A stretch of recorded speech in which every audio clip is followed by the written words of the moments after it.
হিসাব বিজ্ঞান বিষয়ে আমরা যখন এই ব্যাংক সমন্বয় বিবরণী অঙ্ক করি আর ব্যাংক সমন্বয় বিবরণী অঙ্ক করার সময় যদি জাবেদা করতে বলে তাহলে এই লেনদেনটির জাবেদা কী হবে? এই লেনদেনে বলা আছে দেনাদারের নিকট হতে দাগ কাটা চেক ব্যাংকে জমা দেওয়া হয়েছে, নগদান বইতে লেখা হয়নি। দেনাদারের নিকট থেকে চেক পেয়ে ব্যাংকে জমা দিয়েছে। তাহলে এই লেনদেনটা দুইটা পক্ষ, একটা হচ্ছে ব্যাংক হিসাব আর একটা দেনাদার হিসাব। এখানে ব্যাংকে যেহেতু জমা দেওয়া হয়েছে ব্যাংক জমা বৃদ্ধি পেয়েছে, তো ব্যাংক হিসাব ডেবিট হবে।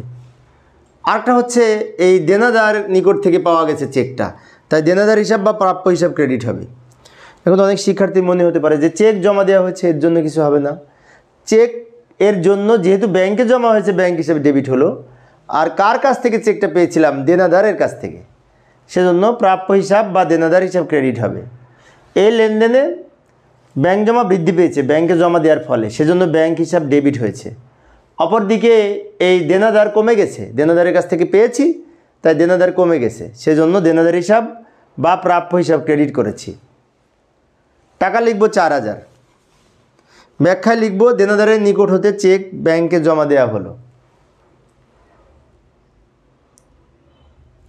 তো প্রিয় শিক্ষার্থী বন্ধুরা, এই অধ্যায় সৃজনশীল প্রশ্নের প্লেলিস্ট আমি ভিডিও ডেসক্রিপশনে দিয়ে রাখবো, ওখান থেকে তোমরা সৃজনশীল প্রশ্ন দেখে নিতে পারবে। ধন্যবাদ সবাইকে।